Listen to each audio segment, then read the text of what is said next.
Hello, everyone. Thank you for joining us on our Customer Spotlight on Teleperformance.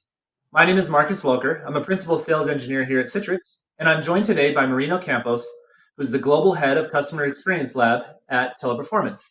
Hi, Marina. Thank you for joining me today. Hi. Hi, Marcus. Good to see you again. Hello from a very sunny Florida today. Well, I guess we have viewers from all over the world. So good morning, good afternoon, or good evening, wherever you are. It's a pleasure to be here and talk a little bit about one of my favorite projects within Teleperformance. So a little bit about my background. As a quick intro, I've been at Teleperformance for the last 10 years. I was originally based out of Brazil. I'm from Brazil, but I've lived between Europe, the US, and Brazil back and forth. I'm kind of a digital nomad, let's put it that way. And then in the last 4 years, I've been based out of sunny Miami, actually in a work from home. So before all of this started, I was already, doing a work from home and traveling quite a bit. So that's a little bit about me. And thank you for having us today. Awesome. You were the original work from home. It was cool. And now it's great, right? Because before it was, pretty groundbreaking. A lot of companies, work from home. But now, those of us working from home, we're really saving the day in a certain way, right? So always great to talk about this subject. Awesome. Yes. I've my career at Citrix for 10 years, I've also worked from home before it was cool. So, I like that way of explaining, right? We're trendsetters. So I know that, we have a short amount of time, so let's jump right into it. And please, for everyone that is joining us, if you have any comments or questions, please feel free to drop them in the chat box, and we'll take a look at them as they come in. Marina, thank you for covering your background, and I was wondering if you could also tell us a little bit about Teleperformance. Many of those that have joined us today may not know that I think you're the largest call center or contact center in the world, and also I think one of Citrix's largest contact center customers as well, and actually just a big important customer, and we have a great partnership. But I'm wondering, could you walk us through basically who Teleperformance is, more than just the contact center? What's special about Teleperformance? Sure. And when people ask me, how do you describe Teleperformance? And what I usually say is, for the last 40 years, we've been connecting customers around the world with their favorite companies, right? So we're a digital customer experience company. That's the best way of describing when my kids ask me, and I say, if you have an issue to be solved in all different types of channels, we will be helping you as a consumer connect with the brands, right? And we're doing this in over 80 countries. The company was founded in the late 70s, so for the last 40 years, it's grown considerably. In the 10 years I've been, it's grown, leaps and bounds. So we're now at over 80 countries, serving 170 markets. And on the next slide, we can talk about, it's a really big company. So we have over 380,000 passionate employees doing, work in many languages and dialects, many facilities, tons of workstations. And above all, I think we're all in the cloud, right? There was a lot happening already when it came to work from home in the company. So, Marcus, you and I lived through this, right? So much has happened in the last year. Teleperformance had a TP Cloud solution that was developed, pre-pandemic. And when the pandemic hit, I'd say, we had 10,000 people already, on a tried and tested platform. Citrix was already our partner. And very quickly, within 2 months, we're able to move 220,000 people to work from home situation. That's just, I can't stress that enough. That was such a huge feat. We all remember that, weekend when, lockdowns really started. So, a huge congratulations to everybody in the company, all of our partners, because it really takes more than a village, right? It takes really strong partnerships all over the world. And I was checking, last night, what's the latest number? I think we're at like 250,000 people currently in a work from home situation. Wow. So just Wow. Right. All I can say. That is huge. I would say that this slide actually, the angle on the slide needs to go up a little more. It needs to be a little higher from so You know, 10,000 to another 220,000 during a difficult time. I mean that is just it's just amazing. And I had a little bit of visibility, and a part of that is part of the account team for Citrix that works with Teleperformance. And it was an exciting ride for me. And so I would say, we talked about growing and this huge kind of overnight almost growth is so impressive. And here at Citrix, we're all about the customer experience, the experience of our users and end user experience. So I mean, I know that Teleperformance also kind of shares that goal. So given the huge growth, the giant, everyone working from home from 10,000 to 220,000 to 250,000 right now. Um, could you tell us more about specifically what you do in the customer experience lab at Teleperformance? Yeah, and thank you for that introduction. Yeah, so 8 years ago, we decided that we wanted to help our clients in a different way, bringing data from the consumers themselves, right? So as I mentioned, Teleperformance is connecting the consumers to their chosen brands. And what we want to do is actually go out in the market, different countries and sectors, and bring more data regarding what consumers think about their current experience, the channels they use to contact, just many metrics regarding customer behavior or preferences. And it's been amazing to see how quickly everything has changed. There are many trends accelerating over the last couple of years, but when you have a pandemic, it's a great moment as a researcher to see, firsthand the change that's caused by all of this. And that's really our idea. It's that we share with our clients data, fresh data and insights from the market, on its own. And I team up with companies all over the world to share some of our insights. So that's a little bit about what we do. It's a team that's spread out across 3 continents, and we're pretty passionate about it. So I brought a couple of highlights to talk about some of the insights we share with our clients. Sure, and I can't wait to see it. So, given that you've surveyed, all these people around the globe in different markets, different countries, different languages, kind of, I think we talked earlier, mentioned like different age groups, all of this stuff. I want to see the breakdown. So I was wondering, could you actually, kind of go over some of the data and maybe, highlight some of the very interesting things? I'll be sure to point out stuff too, but and then also, what are some of the, what are the takeaways that we can get from some of this data now that it's been kind of analyzed and laid out? Sure.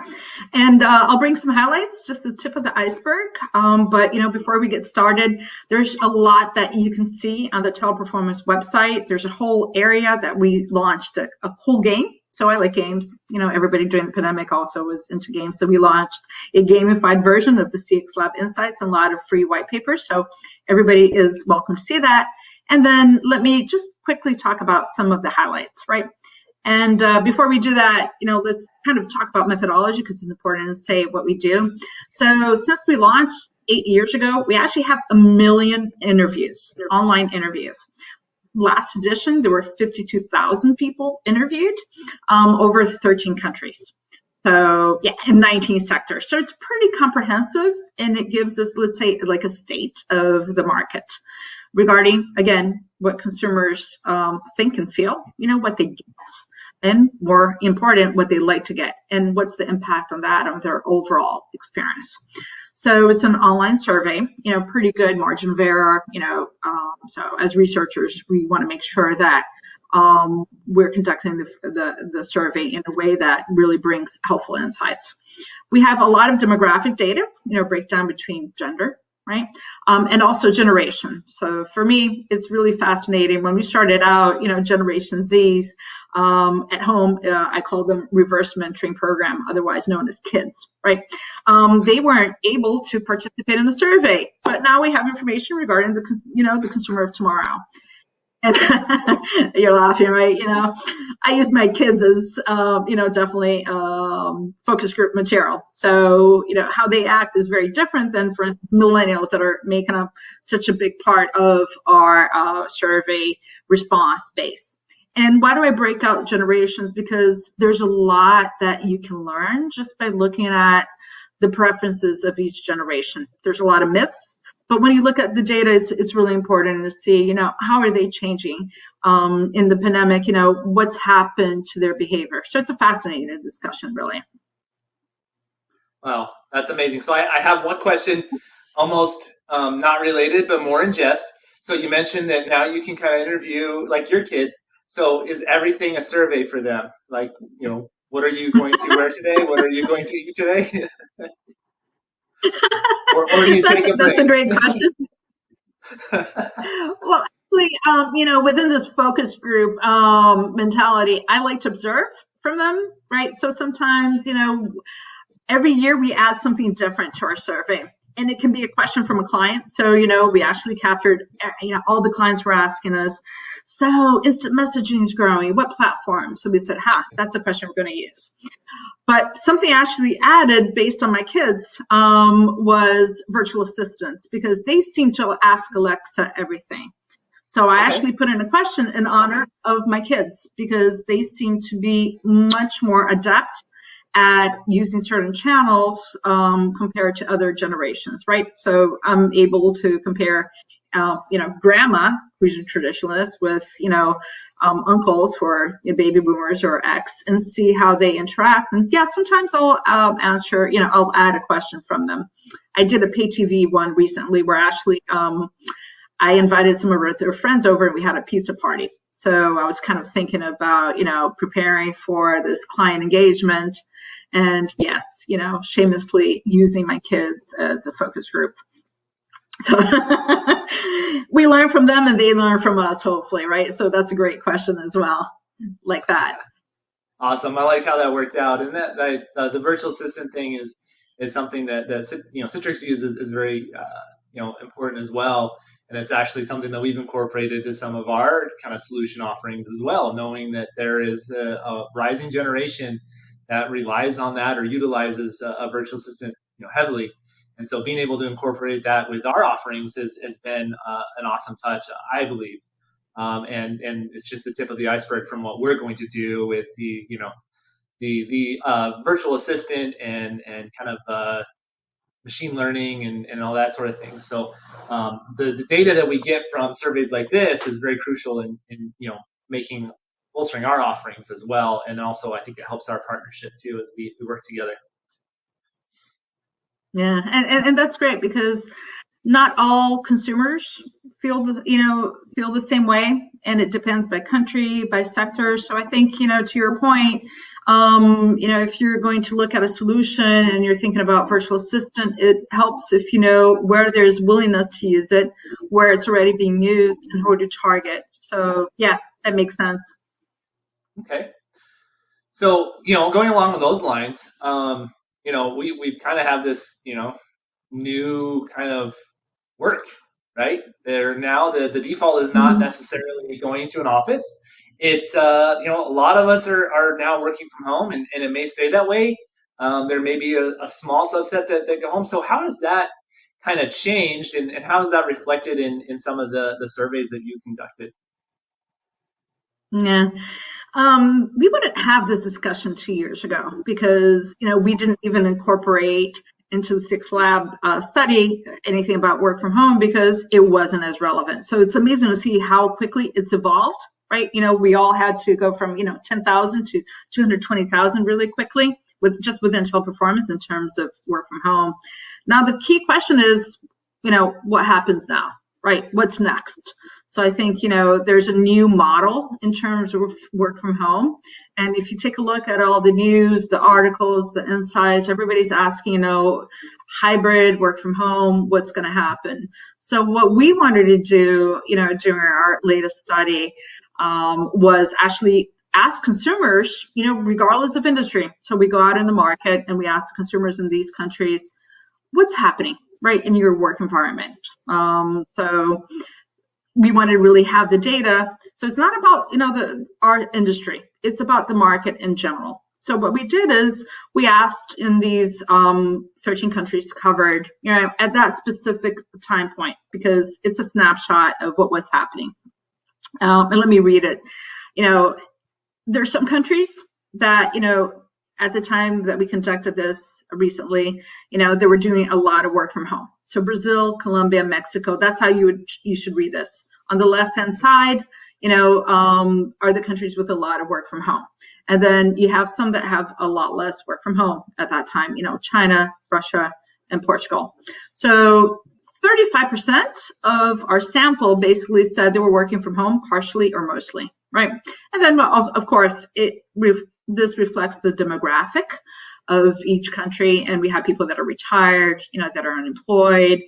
But for those 35%, then we wanted to ask them a couple of questions, right? So I think this is what's really key. We asked them on a scale of 0 to 10, can you tell us, and 0 being like, I disagree, right? And 10, I completely agree. Can you tell us something about the following statements, right? The first one that had, 41% of the consumers globally that were in a work from home situation, 41% said 9 or 10. I prefer working from home, right? So we've gone from a situation where there's a lot less, work from home to one that, okay, this is now from the consumer point of view, the consumers are working from home regardless of industry.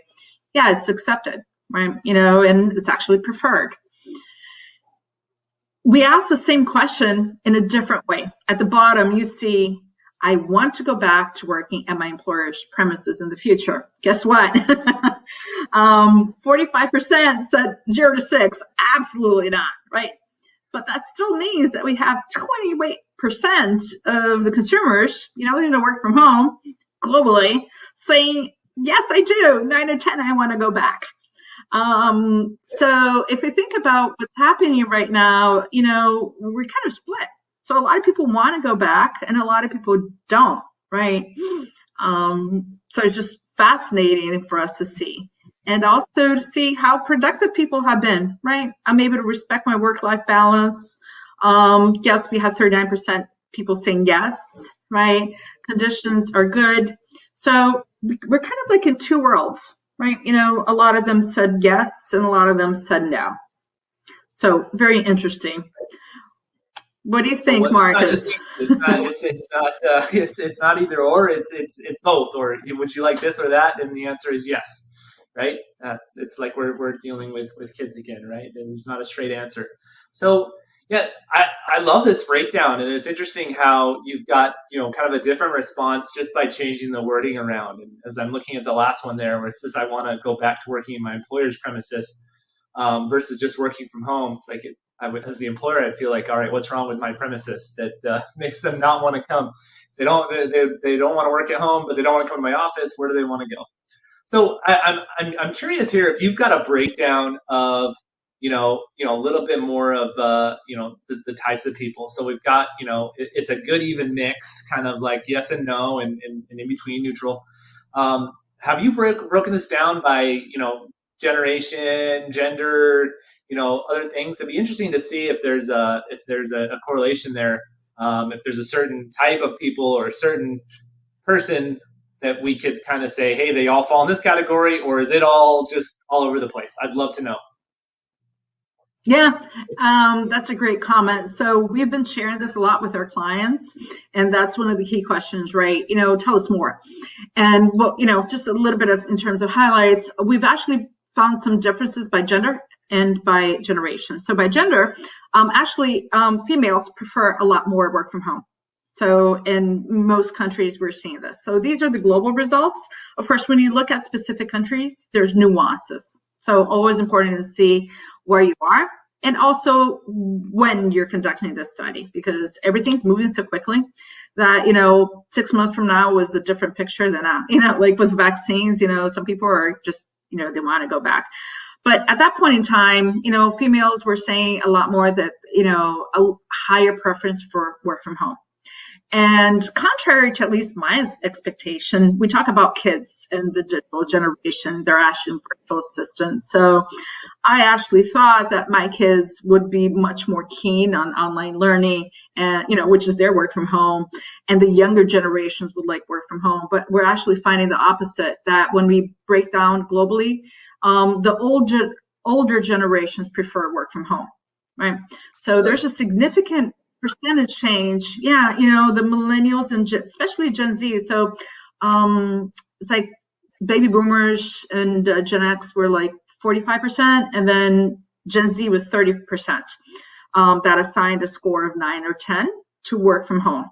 So, and we were scratching our heads when we first got this, and we're thinking, well, maybe they missed the interactions, the younger consumers, right? There's still a significant portion of them that want to work from home, but they're early in their careers, that they missed interactions. Maybe they don't, they don't have the right setup at home. In general, what I could say is it's important to conduct the surveys, understand your target market, and you will never get like a yes/no question. I think you're going to get like split, and there's a lot in terms of where you're located, what is your industry, what you do, and there's so much that is a factor, that the more you survey and you understand your target market and you segment the data, you're going to be able to get a better picture. Because when I show something like this, right, you're going to see, green and pink. But that basically is telling a story that is not crystal clear, and you're basically having a couple of different groups, right? So it's a fascinating discussion, really. And it changes so much by country as well. Really? Wow. Yeah, we saw that with some of the results, and I think it's even more interesting because we're all kind of living it. It's not just a survey that is not relevant to us. We could be part of it if we weren't the ones running the survey. So based on some of that stuff, do you have any recommendations in your experience and what you've seen as far, like for the people that have joined us today, any work from home recommendations that you could share with us? Yeah, yes, of course. I actually had a client ask me that recently, and my feedback was timing matters. How you ask the question is also important. So feedback from your target market, from your employees, from consumers, that's very important, that you ask the right questions and you do it over different time points, because it's evolving so quickly that the latest edition will be different from what we do for the upcoming CX Lab survey. So timing does matter. So the more you ask this question, the more you analyze it, and then dig a little bit deeper and try to understand, why are we having two specific types of results, right? What affects one versus the other? So I think there's a lot that we can learn from this huge experiment in work from home. Okay, I like the as word, we go to the next step. Right? And experiment means, and I think it fits. And based on your recommendation, there was to continue to survey the results. It's not just a point in time. This is an ever changing thing that we're going through. We just happen to go through a lot of change in a very short period of time, because I think we were all forced to do that.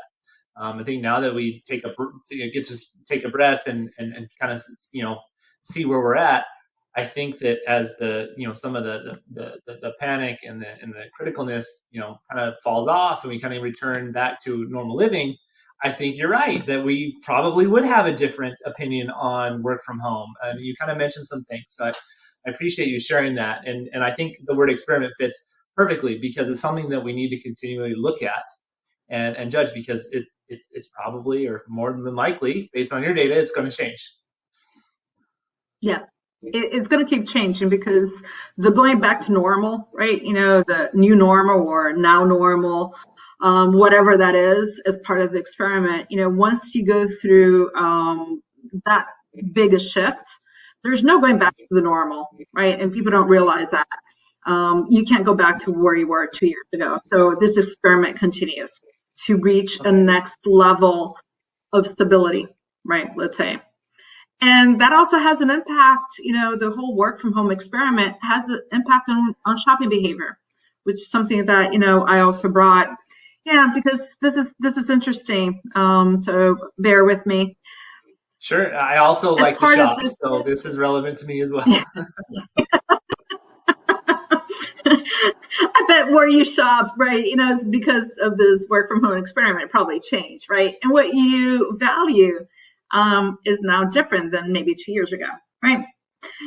So we asked the same consumer. So part of what we're doing in the lab is asking the same set of consumers many different questions: their financial outlook, their channel of choice. But here we added this whole segment because, okay, what's changed for you when it comes to choosing a brand? And the reason I think that's part of the work from home discussion is you'll see that when we gave, again, on a scale of 0 to 10, the consumers, and we asked them, tell us if 10 is, really matters a lot, and 0, I completely disagree. What matters to them at that specific point in time, right? So number one, let's talk about the top 3. Number 1 is I'm more mindful about getting a good price quality than before, right? So that's expected in a period of such upheaval that, you want value, right? And this is about choosing brands. Number 2, I try to choose brands with good customer service. That is really significant. We know that because of the industry we're in. I didn't expect it to be so high, but it was a pleasant surprise. But 3, look at this. I value brands that cared for their employees during the pandemic. And that's why I brought this today, because we're talking about the work from home and what happened during the pandemic. And a key message here is, 37% of the consumers globally were saying, this is top box, 9 and 10. I'm watching what you do as a brand with your consumers, if, how they're being treated during the pandemic. Right. So I think it ties in with the work from home and the discussion of what happens next. And of course, I try to choose good online experiences. Number 2, that's important. But we wanted to understand what are some of the other drivers, right? Environmental issues, gender and other cultural issues. To what extent is that impacting? And yes, there's a significant impact.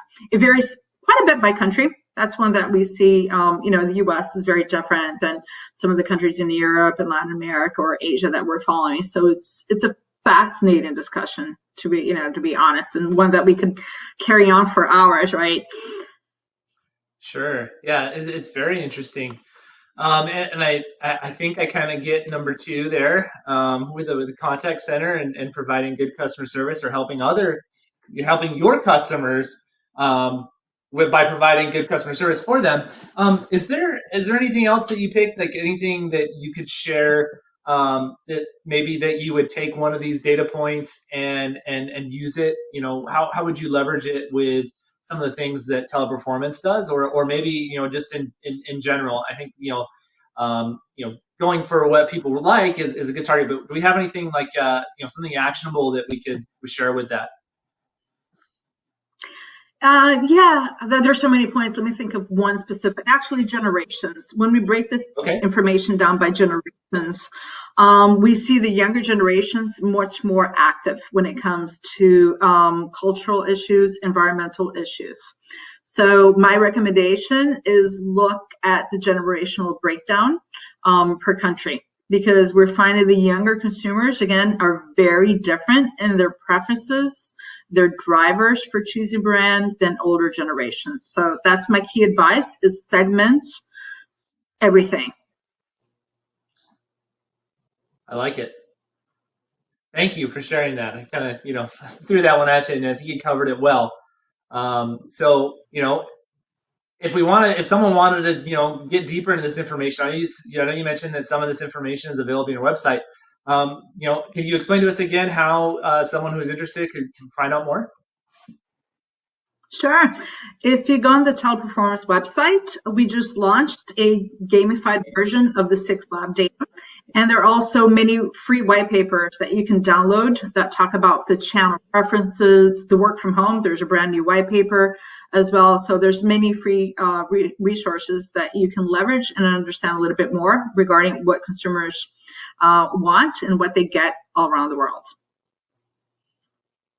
Wow, that's amazing. I'm going to check it out myself. I kind of peruse the website occasionally as I am on the account team for Teleperformance, but I'm definitely going to take a look there. So, Rena, thank you for all of the valuable insight that you've shared today. I learned a lot today. I'm pretty sure that the people joining us are going to find it interesting as well. And thank you for letting us know that there's more information available that we can get our hands on this. So again, thank you so much for your time today. And then I'd also like to thank everyone who joined us, and good luck. And if you need information, you know where to get it. And thanks again. Thank you. Thank you for having us and letting me talk a little bit about this passion project. And we think it's helpful, and hopefully you will also like these insights. Thank you.